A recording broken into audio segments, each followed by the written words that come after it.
राधे राधे प्यारे साथियों, welcome back to my YouTube channel the shorthand expert. देखिए, आज की इस क्लास में मैं आपके लिए आतंकवाद से संबंधित एक मैटर लेकर आई हूँ, जिसमें लगभग 800 से 900 शब्द होने वाले हैं और जिसकी कुल स्पीड होने वाली है 80 से 90 शब्द प्रति मिनट। तो आइए देरी ना करते हुए अपना मैटर शुरू करते हैं। Ready, start. वर्तमान काल में आतंकवाद ने संपूर्ण विश्व को आतंकित कर रखा है।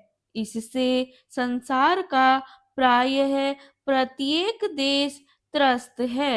संपूर्ण मानवता का अस्तित्व खतरे में है और इस खतरे के बढ़ने की संभावना व्यक्त की जा रही है। कारण हम तकनीकी का प्रयोग मनुष्य की सृजनात्मक ऊर्जा को जागृत करने की अपेक्षा उसको विकृत करने में जुटे हैं। परिणामतः मजहबी और सांस्कृतिक वर्चस्ववादी आतंकवाद में वृद्धि हो रही है। आतंकवाद के इतिहास और उसकी परिभाषा के विषय में स्पष्ट रूप से कुछ भी कहना असंभव है, परंतु कुछ हद तक इसके प्रारंभ के अंश इजराइल से मान सकते हैं। इजराइल में उसके अस्तित्व में आने से पहले ही एक कट्टरपंथी यहूदी जिबोल्स्की ने सन 1920 में हागानाह नामक संगठन की स्थापना की थी। यह संगठन ही आधुनिक धार्मिक आतंकवाद का जन्मदाता है। हागानाह के संस्थापक ने धार्मिक आतंकवाद के 5 सिद्धांतों की बुनियाद रखी। उसने धर्म को लोगों की पहचान और उनके अस्तित्व की सुरक्षा से जोड़ दिया। उसने केवल समान धर्मावलंबियों से ही भाईचारा रखने के विचार को उन्माद की सीमा तक अपनाने पर बल दिया।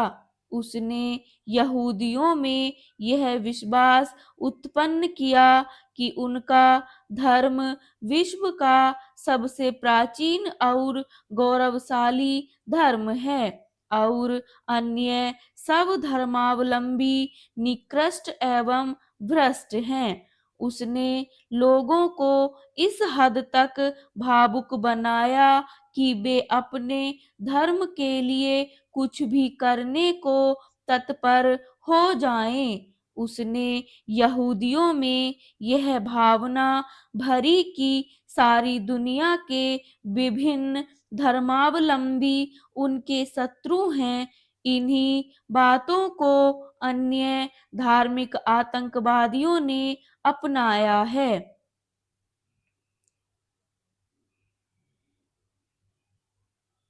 आतंकवाद शब्द का सबसे पहले प्रयोग ब्रुसेल्स के दंड विधान को समयानुकूल करने के लिए 1931 में बुलाए गए तीसरे सम्मेलन में किया गया था, जिसके अनुसार आतंकवाद जीवन, भौतिक अखंडता अथवा मानव स्वास्थ्य को खतरे में डालने वाला कार्य तथा बड़े पैमाने पर संपत्ति को हानि पहुंचाने वाला कार्य तथा जानबूझकर भय का वातावरण उत्पन्न करना है।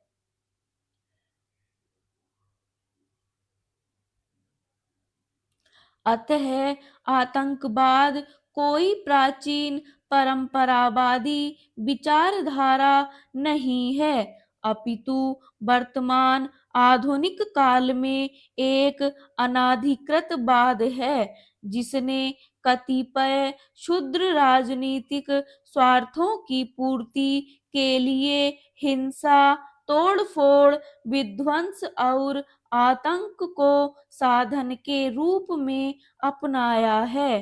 कहा तो यह जाता है कि आतंकवादियों का कोई धर्म नहीं होता, उनका उद्देश्य तो केवल आतंक फैलाकर अपने राजनीतिक स्वार्थों की पूर्ति करना होता है।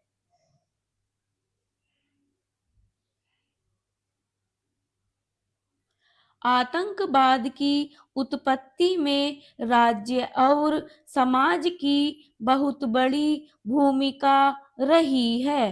राज्यों में अल्पसंख्यकों या रंगभेद या जातीयता और धर्म के नाम पर जो विषैली, दोगली और दमनात्मक नीतियां अपनाई गई, जिसने गरीबी, अशिक्षा, वर्गभेद, धार्मिक कट्टरवादिता एवं जातीय उन्माद उत्पन्न हुआ, इनका बाहरी राष्ट्रों ने पोषण किया और आतंकवाद तेजी से विकसित हुआ।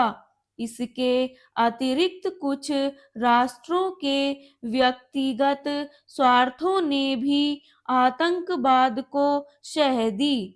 उदाहरणार्थ, ओसामा बिन लादेन को शीत युद्ध के दौरान अमेरिका ने ही रूस के विरुद्ध खड़ा किया था तथा CIA ने ही उसे प्रशिक्षित किया था।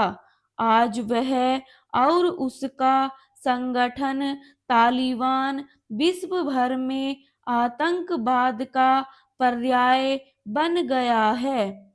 उसने ही आज अमेरिका की नाक में दम कर रखा है। अमेरिका ने ओसामा बिन लादेन को तो समाप्त कर दिया है।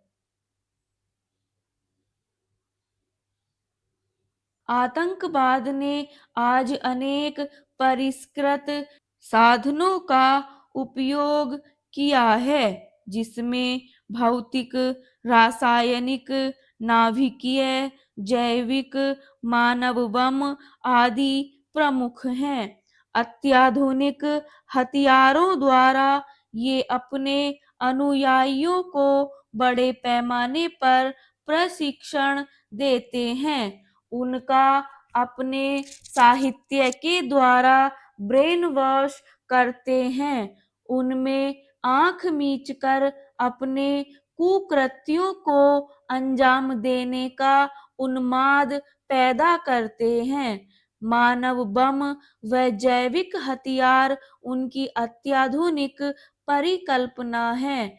मानव बम के माध्यम से किसी परिस्थिति में किसी भी देश व स्थान में लक्ष्य को अंजाम दिया जा सकता है। वहीं जैविक हथियारों के द्वारा कहीं भी घर बैठे बैठे व्यापक स्तर पर तबाही मचाई जा सकती है। इंटरनेट और मोबाइल फोन के रूप में इन्हें आज अन्य शक्तिशाली यंत्र मिल गए हैं, जिसके द्वारा ये गोपनीय सरकारी आंकड़ों तक अपनी पहुंच बनाकर किसी भी देश की अर्थव्यवस्था व सुरक्षा को तहस नहस कर सकते हैं। मोबाइल फोन के माध्यम से अपने अनुयायियों को दिशा निर्देश दे सकते हैं। Bram stock.